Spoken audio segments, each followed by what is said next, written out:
భారత క్రికెటర్లకు బీసీసీఐ కీలక ఆదేశాలు జారీ చేసింది. 2025 డిసెంబర్ 24 నుంచి ప్రారంభం కానున్న దేశవాళీ లీగ్ విజయ్ హజారే ట్రోఫీలో ప్రస్తుత భారత ఆటగాళ్లందరూ కనీసం 2 మ్యాచ్లు ఆడాలని ఆదేశించింది. దీంతో సీనియర్ ప్లేయర్స్ విరాట్ కోహ్లీ, రోహిత్ శర్మతో పాటు శుభ్మన్ గిల్, జస్ప్రీత్ బుమ్రా, కేఎల్ రాహుల్, హార్దిక్ పాండ్యా, సూర్యకుమార్ యాదవ్ వంటి ఆటగాళ్లు కూడా తమ జట్ల తరపున విజయ్ హజారే ట్రోఫీలో 2 మ్యాచ్లు తప్పక ఆడాల్సిందే. ఏ 2 మ్యాచ్లు ఆడాలనుకున్నారో ఆటగాళ్లు ఆయా స్టేట్ క్రికెట్ అసోసియేషన్స్ నిర్ణయించుకోవాలని బీసీసీఐ స్పష్టం చేసింది.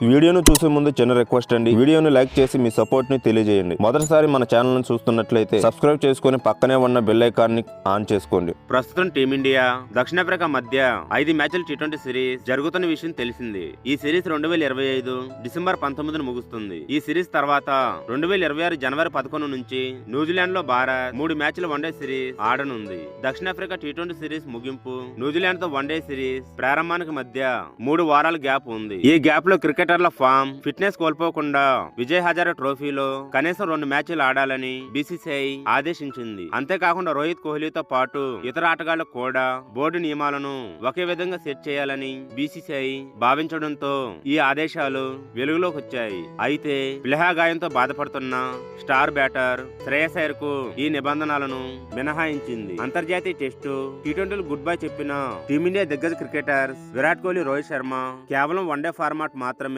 ఆడుతున్న విషయం తెలిసింది. 2027 వన్డే వరల్డ్ కప్ ఆడటమే లక్ష్యంగా పెట్టుకున్న ఈ స్టార్ ప్లేయర్స్ ఫామ్, ఫిట్నెస్ కోల్పోకుండా దేశవాళీ క్రికెట్ ఆడాలని నిర్ణయించుకున్నారు. విజయ్ హజారే ట్రోఫీకి అందుబాటులో ఉంటామని ఈ మేరకు తమ స్టేట్ క్రికెట్ అసోసియేషన్స్ కు సమాచారం అందించారు. రోహిత్ శర్మ ముంబై తరపున బరిలోకి దిగనుండగా కోహ్లీ ఢిల్లీ తరపున ఆడనున్నాడు. కోహ్లీ, రోహిత్ శర్మ బరిలోకి దిగుతుండటంతో డిసెంబర్ 24 నుంచి ప్రారంభం కానున్న విజయ్ హజారే ట్రోఫీపై ఈసారి భారీగా హైప్ నెలకొంది.